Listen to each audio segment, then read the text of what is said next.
Okay, yesterday we talked about writing equations.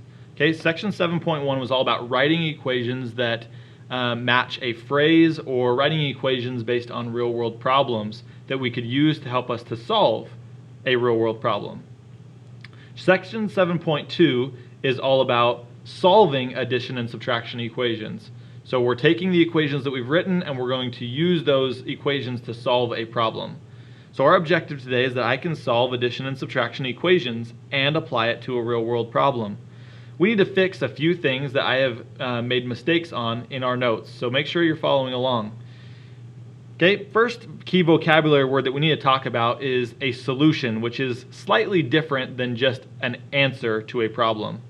The solution is the answer or value that makes an equation true.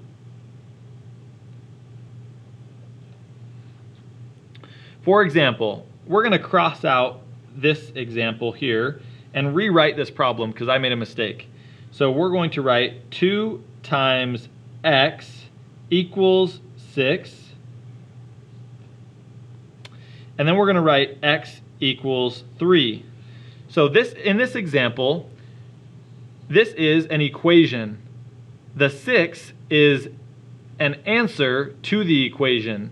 A solution is different from an answer because the solution is telling us it's a value that makes the statement true. So 2 times what number equals 6? Well, we know that 2 times 3 equals 6. So that means that 3 is the value that makes the equation true. So the solution is the value that we find in an equation that makes the statement true. Let's talk about inverse operations. An inverse operation means opposite. An inverse operation, or inverse operations, are operations that undo each other. For example, the opposite of addition is subtraction. So if we wanted to undo an addition problem, we would use subtraction.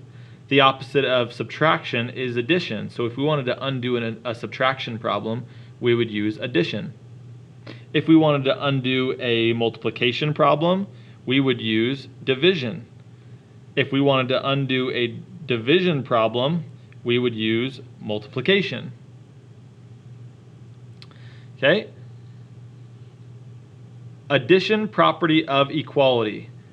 The addition property of equality states that when you add the same amount or number to one side of an equation, the two sides will remain equal. Okay, I want you to think about our example that we have used in class of a scale. I'm going to draw kind of an old-fashioned scale to demonstrate my example. Right now, my scale is balanced because there is nothing on either side of the scale. The addition property of equality states that if you add a ball or a weight to one side of the scale will now be imbalanced and move down, and this side would move up. If we want the scale to remain balanced, we would have to add the same weight to the other side in order to balance the scale or keep both sides equal. So apply that knowledge to what we know about equations. We split equations down the middle, right down the equal sign with a line. We call them railroad tracks. Okay, the reason why we split it down the middle is to remind us that there are two sides to an equation. There's a left side and a right side. On the left side of the equation, we see x minus 2. So if we are going to add 2 to one side of the equation, the addition property of equality states that you must add the same amount to the other side in order to remain equal. So we're going to add 2 to the right side of the equation, and we get an answer of x equals 7. 5 plus 2 is 7. So what about the subtraction property of equality? The subtraction property of equality states that when you subtract the same amount or value from both sides of an equation, the two sides will remain equal. So again, the same idea, okay? Thinking about that scale, if we take away something from one side of the scale, will it remain balanced? So thinking about our equation, we have split it down the middle, and on the left side of the equation, if we take away 3, then we must take away 3 from the other side in order to keep it balanced. So we're left with x equals 4. What about isolate the variable? Isolate the variable means to isolate is to be alone or by itself. So to isolate a variable means to get a variable by itself on one side of an equation. Let me use a little analogy. Let's say that in our equation we have y plus 2 equals 9. Let's say that this side represents the girls' bathroom, and the right side represents the boys' bathroom. If we are in the girls' bathroom and y equals the girls and the number is the boys. So right now we have a problem because now we have a girl and a boy in the bathroom at the same time. And we all know that the girls do not want to go to the bathroom with the boys in the bathroom. So we need to kick the boy out of the bathroom. In order to do that, how can we get rid of the 2, or in other words, the boy? Well, we need to use an inverse operation so that we can isolate the variable, or in other words, we want to get the girl by herself or alone. Okay, so in order to do that, we're going to use an opposite or inverse operation. So the opposite of plus 2 is to subtract 2. And we know that from the subtraction property of equality that if we subtract 2 from one side, you must do the same thing to the other side of the equation to keep them balanced. So now we get y all by itself in the bathroom equals 9 minus 2, and we're left with 7. Now we can check our solution to make sure it is true by plugging in the value for y into our equation. If we have 7 in for y, 7 plus 2 equals what? 9. So we know that that statement is true. So y is the correct solution. All right, let's flip over to the back side and let's practice a couple together. So if we have x plus 1 equals 10, well, right now we have a girl and a boy in the bathroom at the same time. We need to kick out the boy and isolate the variable, or get the girl by herself in the bathroom. So we're going to do the inverse operation.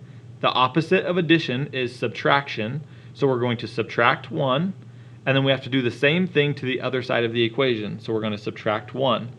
Now we're left with x by itself, which equals 10 minus 1 is 9.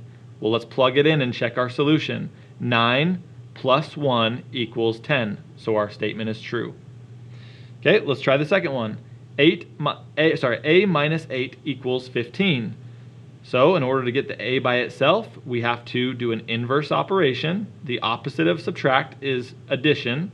So we're going to add 8 on both sides. So our solution is a all by itself equals 15 plus 8 is 23. Let's try the last one. This last example is slightly different. Notice that the number comes before the variable. But I want you to ignore the sign in the middle. We want to pay attention to the sign that is in front of the number. In front of this 7, we don't see any symbol or sign. So we know that it's a positive 7. If it was a negative 7, we would have a negative symbol right here. So if we want to do the opposite of positive 7, because we want to get rid of that 7, so we need to subtract 7 on both sides. And so now we're left with b equals 8 minus 7 is 1. Let's plug in our solution. 1 for b, 7 plus 1 equals 8. That is true.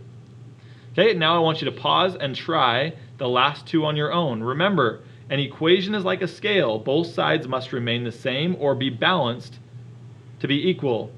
Okay, whatever you do to one side, you must do to the other. So we have split these equations down the middle into a left and right side. I need you to balance the equation. Okay, we're going to use an inverse operation on both sides in order to find a solution to the equation. Remember, you can always check your answer by plugging in the solution to your original equation to make sure it's correct. Try these last three, and then we will go over them together. On number 4, I just want to point out a couple of things. I did make a typo.